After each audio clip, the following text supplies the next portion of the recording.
will celebrate the festival of Eid this week. A London doctor has led a team of volunteer GPs to the annual Hajj pilgrimage in Mecca. Their aim to provide medical support for the 25,000 British pilgrims who've travelled there. A service that's thought to save UK taxpayers £1 million a year. And now other Western governments are looking to follow suit.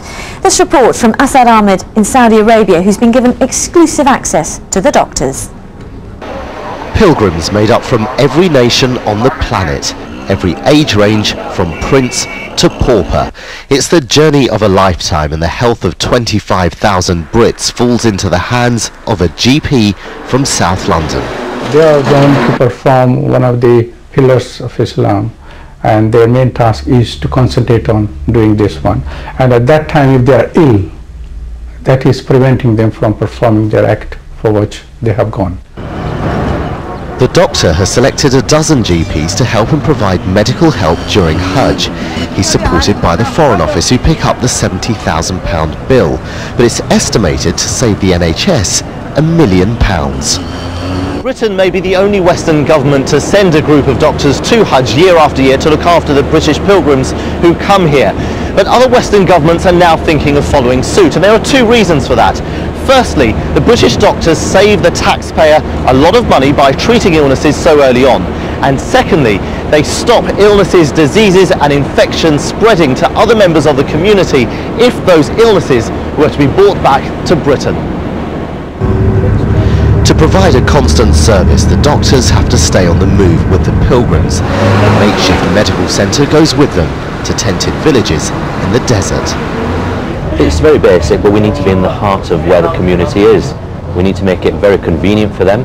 The fact that these are people who are ill, and many of them may not be able to transfer from one location to another, means that we have to be easily accessible to them. The other thing is, being part of what's happening around us gives us more insight into what the other pilgrims are going through. The queues form quickly, with the doctors seeing up to 500 patients a day. I've had a couple of blisters on my foot, and they've gone worse. They've got infected. So I've come to see the doctor about that.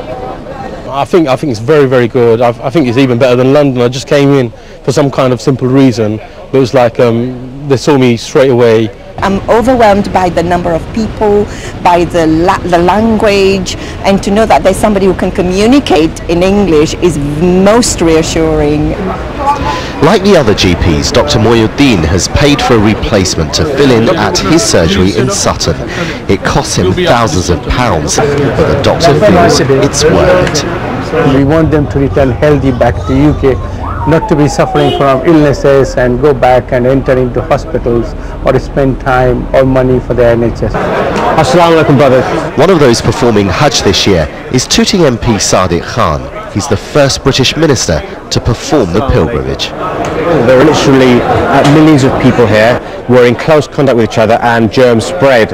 And the Hajj delegation are medical volunteers.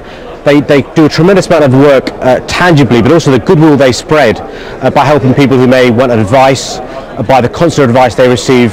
There's a huge amount of service for our country. As pilgrims come to the end of their Hajj, the volunteer doctors led by the GP from Sutton are already preparing to do it all again next year. Asad Ahmad, BBC London News, at the Hajj in Saudi Arabia. Campaigners in Hertfordshire